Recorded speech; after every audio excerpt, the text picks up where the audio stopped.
Alright, so yun na nga. On the way na tayo, going to Quezon City. So uwi muna tayo para maglaba. It's a laundry day tomorrow. Marami tayong tambak ang ating labahin, kaya kailangan ko umuwi.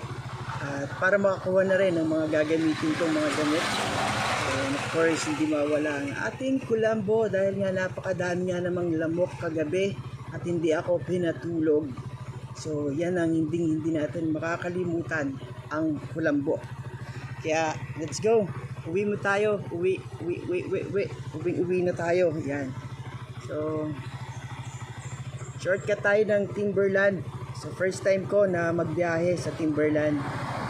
Di ko na alam kung papapasukin tayo doon kasi mahigpit doon. Pero subukan natin. So alright, come on, let's go. Going to Timberland na tayo. Medyo naligaw ako kanina. First time ko kasi dito dumaan. So tanong-tanong lang ako kanina. Kasi may crossing dito na Pintong Bukawi nakalagay. Ako dun yung dadaanan papuntang Timberland. Sabi ni Kuya, diretso lang daw ako. Kaya let's go. Tingnan natin kung tama nga to.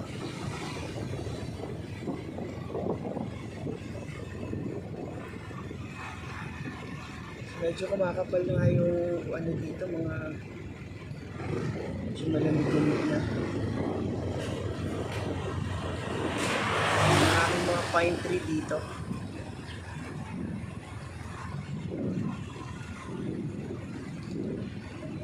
Dahan-dahan lang tayo.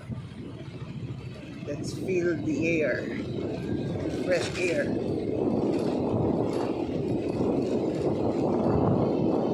Malapit na umulan. Kulog na. Wait lang guys. So dito na tayo guys sa Timberland. So part na to ng Timberland. Ayan.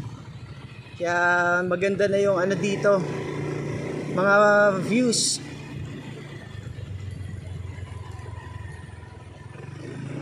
Ayan, mga pine trees.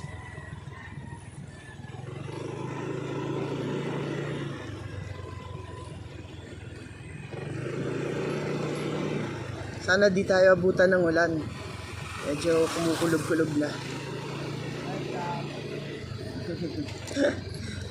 May mga bata high vlog daw. Yan ang buhay vlogger.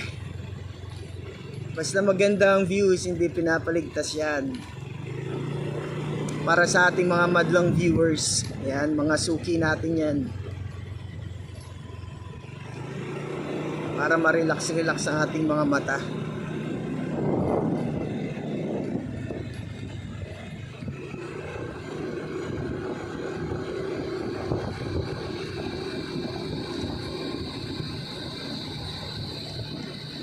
Mahaba-haba rin to. Then after nitong patag, medyo rough road yung ating dadaanan. Kaya kailangan bilisan natin at hindi tayo abutan ng ulan. Dahil nga medyo maputik doon.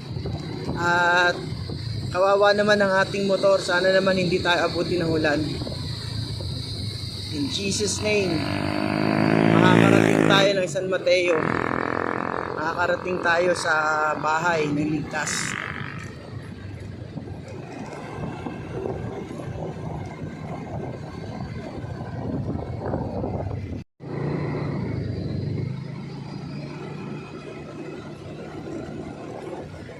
So medyo kumukuli, na siya, madilim-dilim, mabigat-bigat na ang ulap, kaya bilis-bilisan natin ng konti.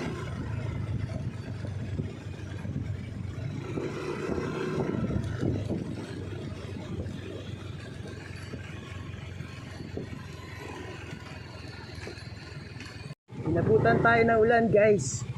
So silong lang muna ako dito. Buti na lang dito na mismo umulan, hindi doon sa may medyo lubak kasi puputik. So blessed pa rin tayo. Thank you Lord. Ayan, so makakauwi na rin tayo sa wakas. Ayan, sige. At ako'y muna. Magpapahinga ng konti. Then batsi uli. Okay lang maligo sa ulan. At least pauwi naman na. At laundry day ko naman bukas. Kaya okay lang. Alright, let's go. Ayan, so dito nga sa Timberland, ito yung pinaka highlights dito sa sa Timberland. Ito yung highest point.